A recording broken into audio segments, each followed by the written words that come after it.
Hi everyone. Hi guys. It's so lovely to see you again. It really has been quite a long time now, hasn't it? Yeah, it has been quite a while. We're here, and because it's spring, we thought we really should be outside and enjoy nature at its finest, because it's probably only the last 2 or 3 days, isn't it, before it rains? Yeah, that and COVID regulations. COVID, yeah. We're outside because we're obeying the law. I mean, we're now actually able to be together outside. Finally. So the loft is just over there. Hi, Loft. It's not far away. So we're very close to it. We're in the little courtyard just outside of it. Wafts near the Loft. Wafts near the Loft. That's what we're coming for. I think, in theory, from the 17th of May, we should be able to be back in there. Yeah. So not long to go now. But we were itching. We wanted to get back and do something, didn't we? Yeah, we wanted to get back on Zoom. Sniffing. Yes, not on Zoom. So we can actually smell each other. Can you just unmute yourself there? I'm unmuted. Sorry. Right. So we are exploring. Our next few videos are going to be exploring 3 houses that we haven't tried before, This is my favourite. Yeah, which I love doing it. And also I like coming back to this format that. So I've had the samples for a little while.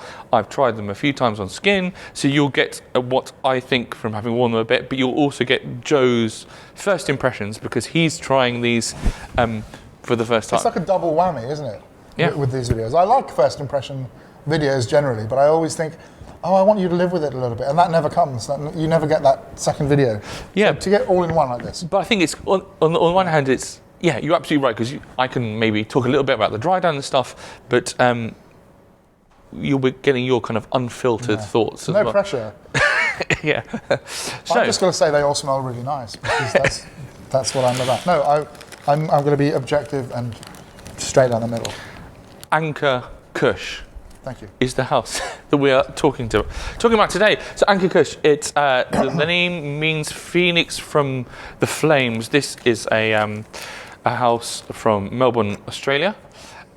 So the nose and brains behind it is Ali Akekli, who is also known as Ali Manley, I understand, of Fort and Manley, yeah. Which is, if you know anything of niche perfume coming out of Australia, you will have heard of Fort and Manley.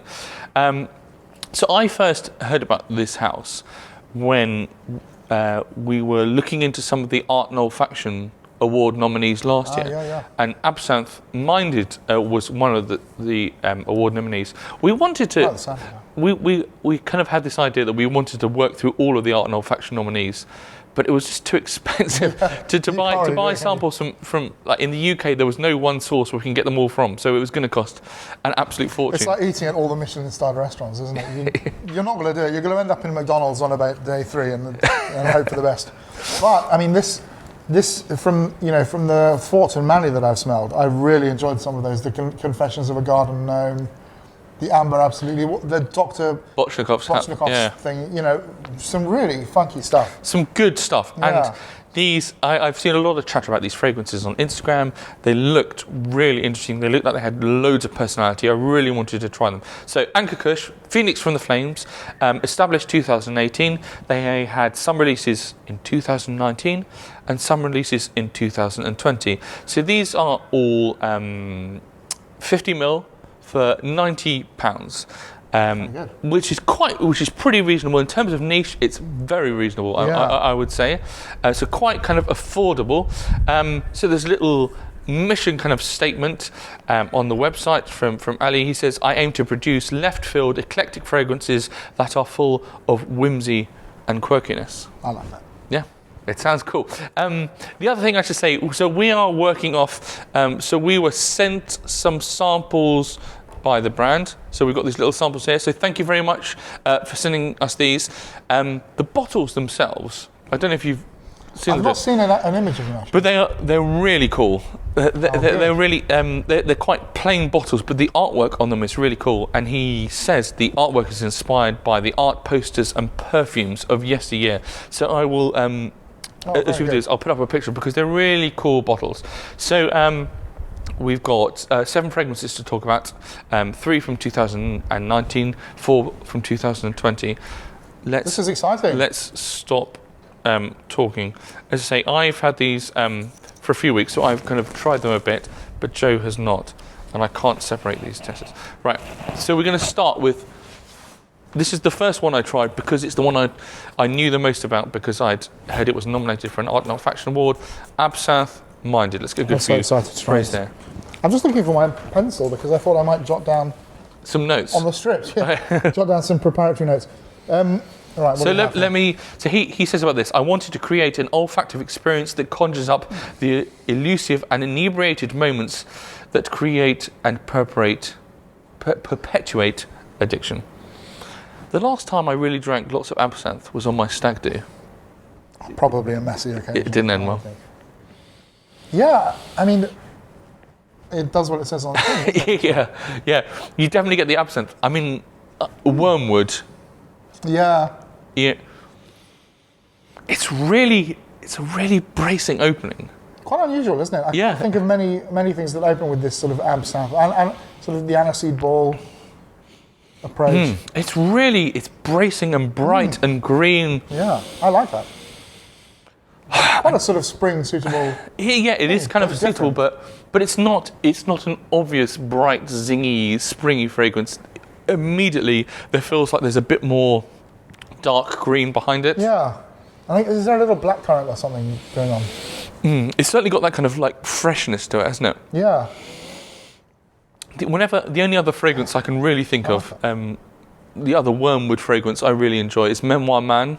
Yeah. By Amouage, and I definitely get a slight relation. I mean that was one which kind of leapt to my head.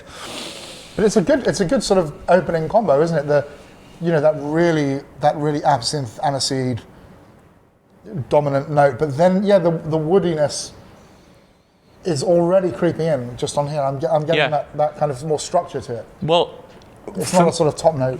No, for me, I was actually quite surprised when I read the description.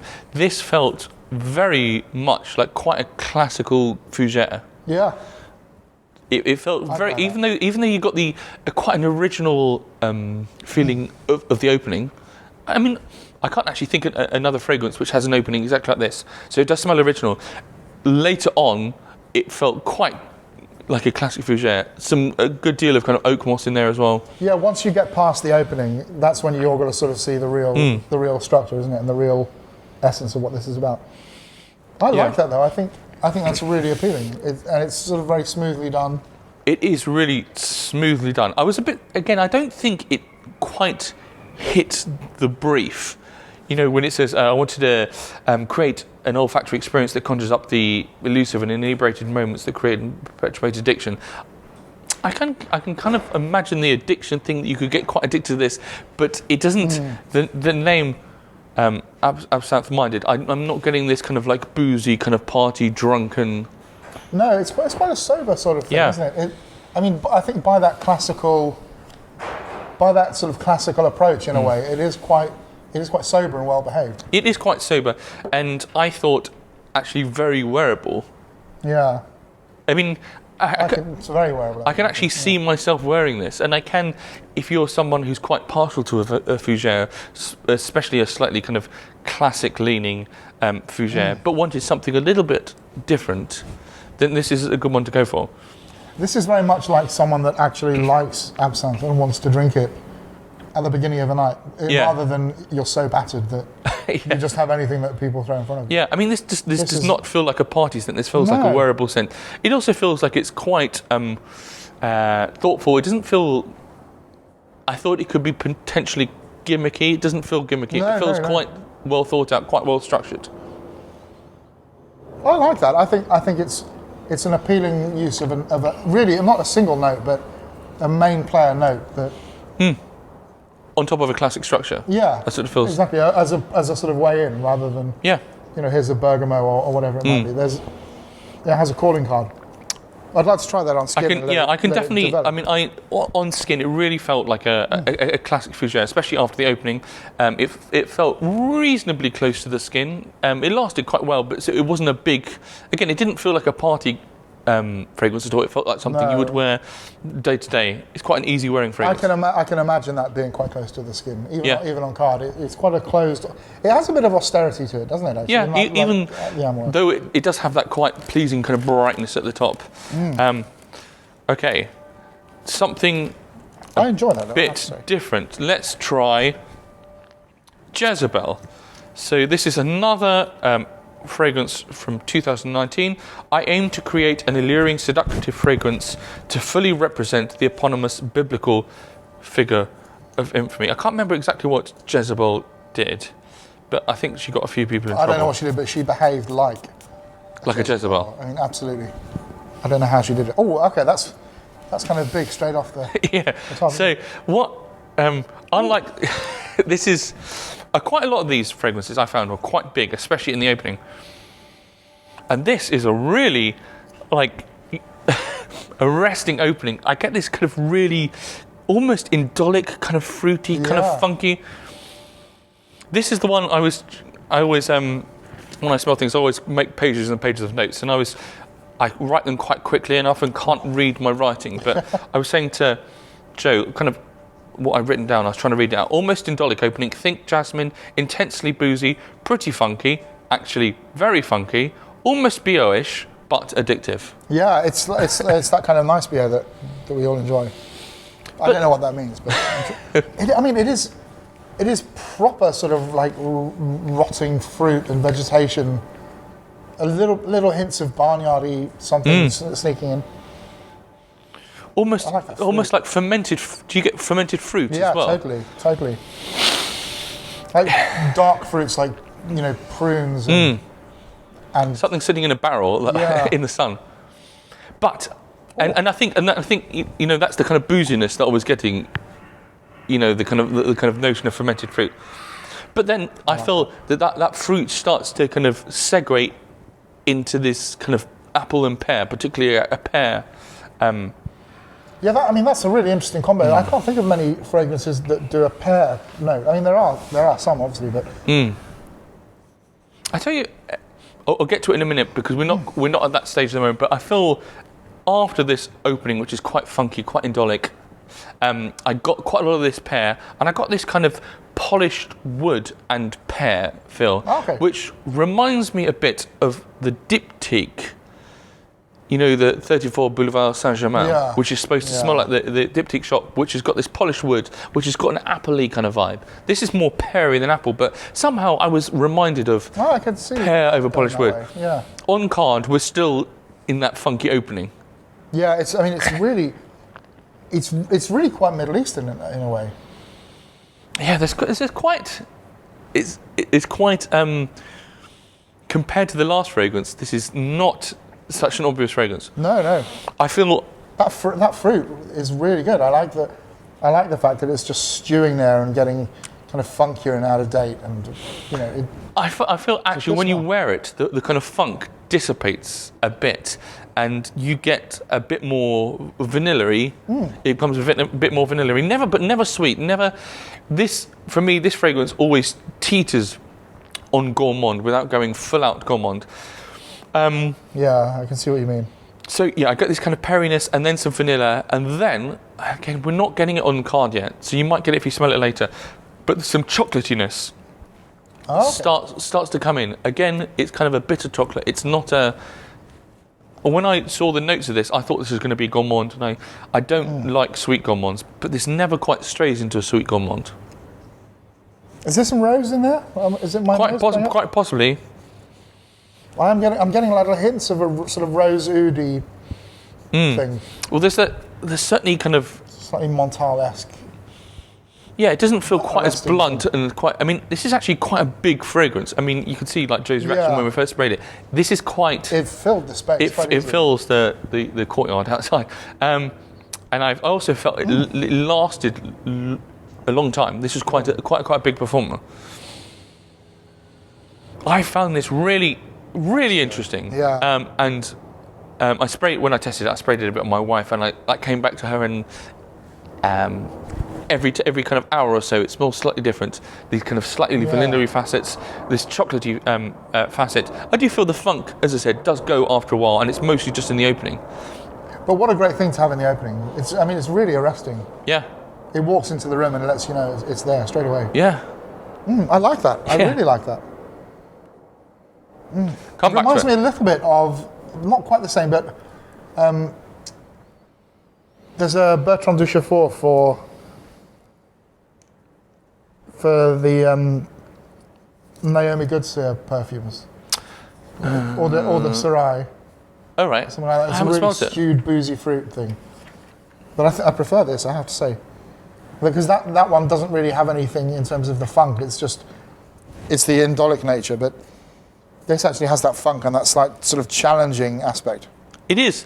But good challenging. I mean, Yeah, it's good to be challenged. yeah, I'm a fan of that. Something quite As well. different. Los Vientos de Santa Ana? Just says Los Vientos. I think it's de Santa Ana. So this is the Vientos, the winds of Santa Ana. I understand are some coastal winds in California. So winds that blow over the desert to the sea. Yeah, I'm liking these a lot. So that's picking up all that sand and arid. Very different to Arid last air. one, isn't it? Very, totally different. Absolutely 1,000 miles away. Quite literally, probably about 3,500 miles away. I definitely get bitter orange Yeah. with this, but this dry cedar. That's a really sort of austere thing, Yeah. isn't it? Bitter orange. Slightly aldehydic, somehow. I don't know. Yeah, I think you're right. Aldehydic. I also get this ambergris effect. There's definitely this. There's It's also a this kind salty of dry cedar, like it's probably cedar amber that's used in this kind of cedary amber. Yeah, Could be mistaken for an aquatic, but not. yeah. I think Salty sea air. yeah, I think there is definitely an aquatic, even though we said it feels very arid. That kind of dry saltiness. And in a minute, I think you will get on card. In a minute, I get a slight bitter greenness. Piney, greeny, almost like vegetation. Yeah. You know, maybe if you can imagine just some Absolutely. kind of like shrubs and herbs growing, you know, on the cusp of the beach, getting battered by the sea wind Yeah. and this wind coming in from over the deserts. It's the kind of air that you know is really healthy to breathe. Like really good quality coastal air. And then later It's on, olive oil as well. I'm getting olive oil. I definitely got vegetation. I can see olive oil. Olives, just even Olive groves, yeah. And then Wow. as it went on, I got this kind of birchy, slight burnt. Actually, what I thought it smelled like a bit later on was burnt tyres. Oh wow. The birchiness gave me this real impression of, you know, a car that had been out on this desert road, the tyres scorched by the heat of the tarmac in the sun. I mean, I can see that. I can see that going in that direction. The sort of that slight bitter green becoming like a kind of rubbery. I can see a progression. I can imagine it. I've got to read his description. Wind-swept dry woods, a scorched coastal utopia, mysterious, foreboding. I think that's quite fair. It is foreboding. I mean, I said austere, but I think foreboding is more accurate, isn't it? Two things I'll say about this. One, I felt this, by its nature, this is quite a slight fragrance. It's not a big fragrance at all. It's one that sits quite close to the skin and feels, almost like a memory of a fragrance. The other thing I did find with this, there's a woody aroma chemical, might be cedar amber, something like that, which I did feel quite persistent towards the end. I was just left with this. Synthetic sounds like such an obvious thing, but this woody aroma chemical that started to dominate. They can be annoying sometimes, can't they? Yeah. I don't know what it is, but if something kind of persists and shouts through everything else and keeps going, I often find it really annoys me. It's been in a few fragrances that's happened. I thought, persistence is great sometimes, but especially in a fragrance like this, it's just quite quiet to have something which does shout out. As I said, I found this quite interesting. Wearing it long term, I didn't like the dry down that much because I was just left with this, after the birchiness had gone, this slightly monochrome, woody aroma chemical. But quite interesting, quite pleasant opening, quite an interesting journey. It's a picture, isn't it? A little snapshot of something. I mean, I would rather have a really salty citrus like Selmaran or something like that. Yeah. It kind of does what it says and does it simply. Although I appreciate what he's going for there. This next one is very different. Betwixt and Between. So this is a 2020 release. Yeah, see what you think of this. Betwixt and Between. Neither one nor the other. Oh, hello. Ambiguous, indecisive, enigmatic. The fragrance that launched 1,000 compliments. So That's actually so big that my nose is slightly kind of retreated. So it starts off with this big theatrical rose. So whereas the last fragrance, Vientos, felt quite close and almost like a memory, this is a big, bold, very smoky rose. Oh, I really like that actually. I'm a big fan of that. It's really big, isn't it? Oh, very pink. I think it's just you kind of get all of the kind of rosiness, you kind of pinkness, jamminess, velvetness, plushness. A little nod to Baccarat Rouge here. I mean, am I being unfair? I think I can see that. A very distant nod. But I mean, it's very beautiful. So this was one, when I read the notes list, I read, it's what sounded like a smoky rose, and the Betwixt and the Between is the battle between this smokiness and this jammy rosiness. I thought this was going to be the one I liked most. I think, actually, see how you get on with it in a minute, this is the one I enjoyed the least. Oh, really? Interesting. I felt when I wear it on skin, and you're already getting a hint of it, it became... I actually washed it off the first time I wore it. It became so persistent, this kind of like burnt smoky with what became a kind of synthetic feeling rose. It's going in a slightly gourmandy direction, isn't it? It's just, I wonder, it feels like he's trying to make something so big. How to do that. Yeah, I mean, and it's when I was smelling this and reading this about this, I thought of Smolder Rose by January Scent Project, which is a very, very, very unique rose fragrance, which has smoky facets and also like shellfish, and weird. And I think with January Scent Project, he pulled it off. Whereas this became, I just felt it became so, it almost kind of obnoxious. Do you know, I like the opening on here a lot, but I can see that it could go in the direction of I've spilt a really sugary drink on myself and I can't get the smell off my clothes. Yeah. Or like a Snapple or something like that. Yeah. I mean, if you now smell it afresh, and I think the effect is amplified on skin really, but it's quite teeny bopper. Yeah. Isn't it? I mean, I like it for what it is. I think it's like a real feel-good smell. I mean, I smell that and I think, that's really good. But yeah, as something to wear on skin, I'd be interested to see what this does. Not a huge structure, I wouldn't imagine either.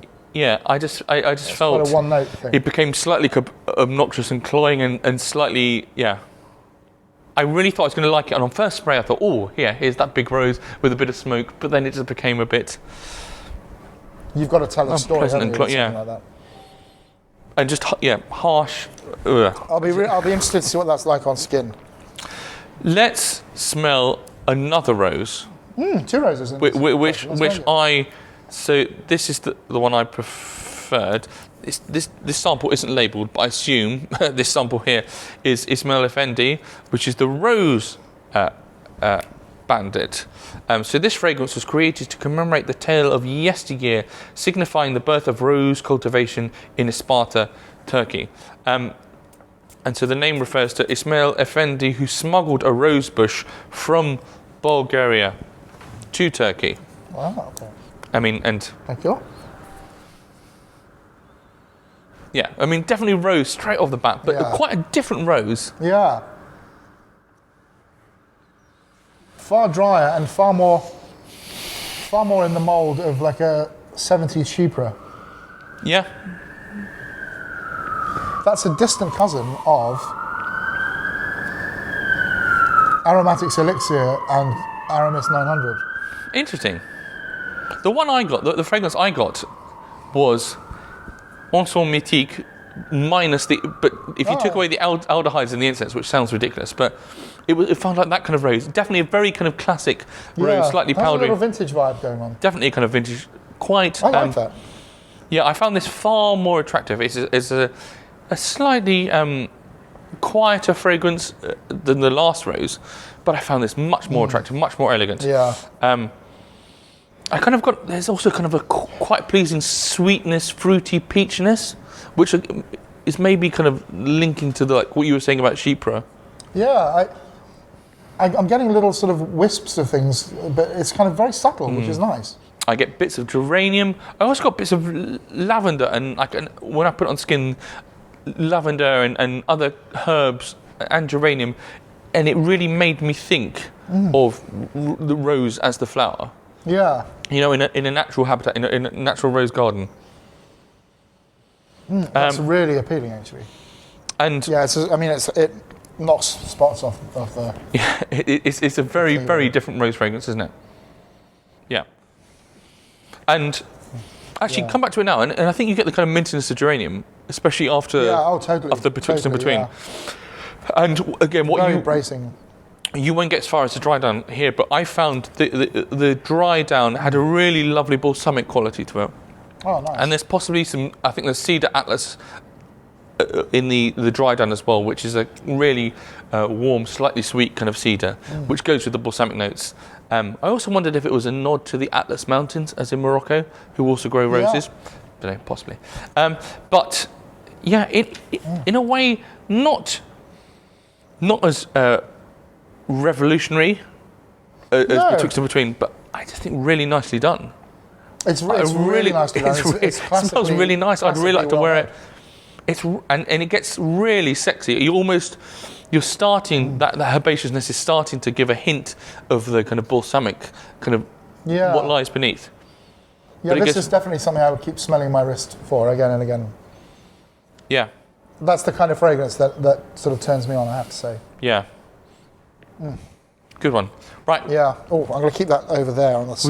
We've got just two more. How exciting. So now we got Jardi de Topkapi. So we are staying with a reference to Turkey. So this is the Topkapi Palace, which is a palace in Istanbul. I have actually been. I might insert a gratuitous holiday photo here, because if you ever get the chance to go to Istanbul, one of the most spectacular cities in the world, but definitely go to the Topkapi Palace because it's absolutely breathtakingly beautiful.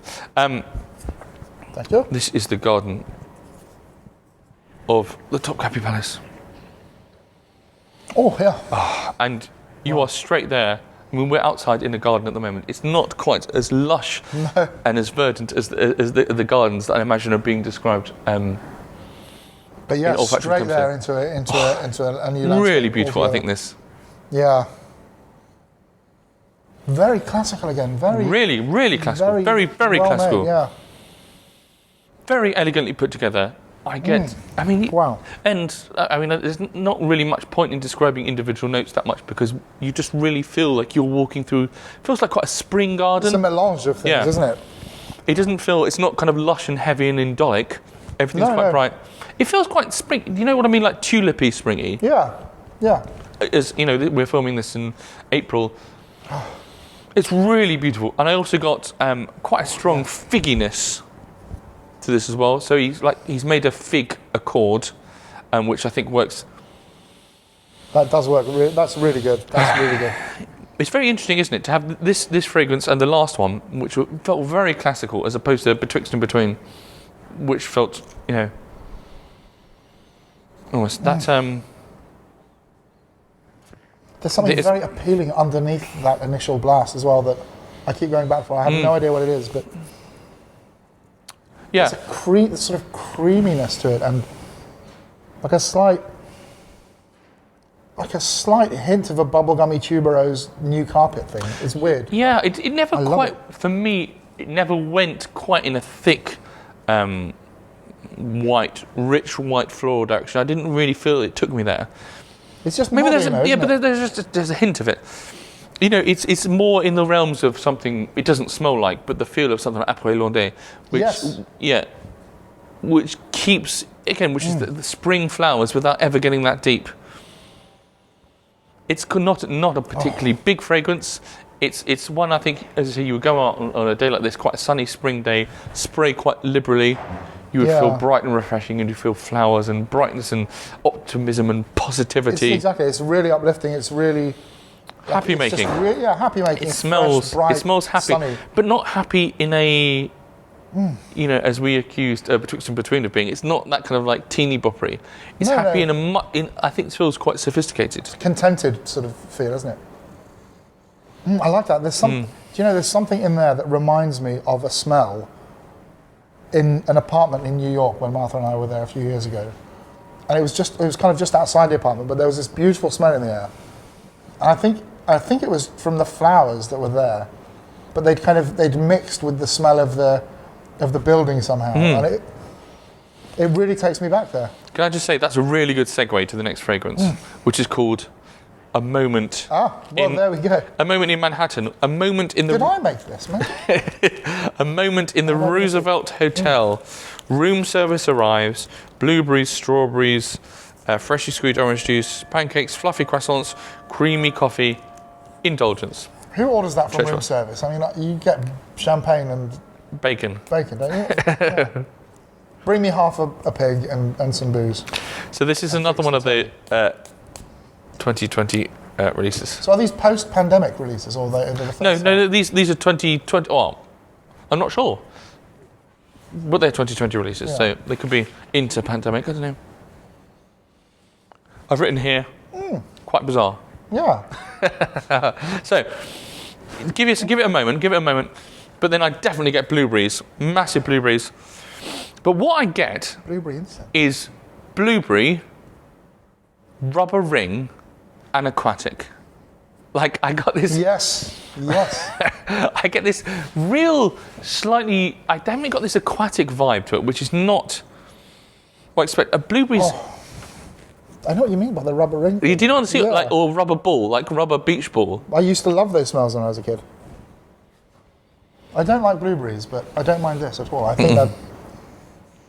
That's weird, isn't it? Initially, my first thought was like a fruity incense, but... I can see why you were saying that, there's Yeah, no, I can see incense. That rubber is really absolutely there. It's quite bizarre, isn't it? If you added a big slug of blueberries to Bulgari Black, yeah, you'd start to kind of have this kind of effect, I think. It's so interesting. Really vivid image of blueberries. And then later, I did also get croissants as well. I got some croissants and I got a hint of coffee. But I kept coming back to this. There was this aquatic feel as in an aquatic fragrance, as well as this rubbery feel. There is definitely an aquatic thing here. Is it like a sort of salty minerality or something? It's weird, isn't it?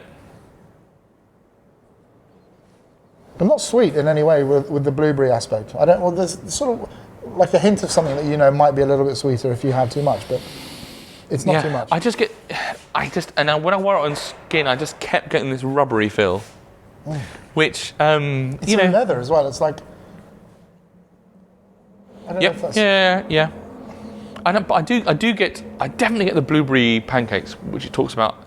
I get that, but then once I got, and the problem, I've cheated because I've planted the idea in your head. But once I got the idea of this rubber ring in my head, I couldn't get over it, and maybe because I planted it in your head. But I totally see it. I really do. There's slightly, that slightly acrylic, plasticky vibe. It's just something that you smell and find appealing, but you probably shouldn't, and it's a bit weird. But now, can you smell now? Are you starting to get croissants now? Not yet, but I'm definitely starting to get. Yeah, I'm definitely starting to get a kind of a pastry feel, and I do feel to an extent he's captured that blueberry pancakes, croissants, coffee. I just can't see myself wearing this. No, I mean, what would you wear it for other than the novelty? Yeah. I mean, it is nice, but like I can see, the Topkapi, I can see myself wearing on a spring day, and this. But then again, of an evening, maybe you might just think, I'm gonna wear this today. I think if you've got it, then you wear it. Should we revisit? So Absinthe Minded. Yeah, what's that doing now? Real classic fougere. It just feels like a really classic fougere. The absinthe is still there. That's still going strong. Yeah. Really, really nice. I can definitely see myself wearing that. Really, really attractive. The second one was Jezebel. Oh, you still got that funk, haven't you? Yeah, but the pear quality has increased, isn't it? Yeah, but it's sort of caramelized pears. And do you get some dark chocolate? Do you get that yet? I mean, I definitely feel on skin after a while. You definitely did. I think Jezebel is a very, very interesting fragrance. Really, it's that booziness I'm really enjoying as well. As I said in my notes, addictive. Then the next one is Los Vientos. This wins. Oh yes, sorry. It's definitely a much smaller fragrance than the others, isn't it? Yeah, it's quite shy. All that orange has gone, and now we're basically getting this kind of woodiness. Quite nice, but doesn't wow me. It's pleasant, but it smells like it's finishing with top notes. Yeah, and then small Betwixt and Between now. It's a bit like rah. Yeah. God.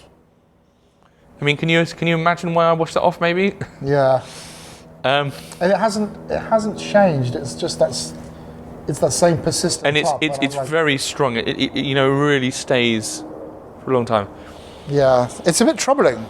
Whereas if you smell the rose bandit, the smell that I think that's far more attractive, a far more obviously beautiful rose. Yeah. Real kind of sexiness as well as a lot of geranium, mintiness, herbaceousness. Lovely. And my favourite, which I'll put over here.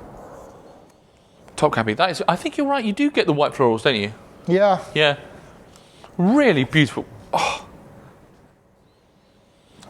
They are really good. Yeah. Very interesting. Those last few. I still.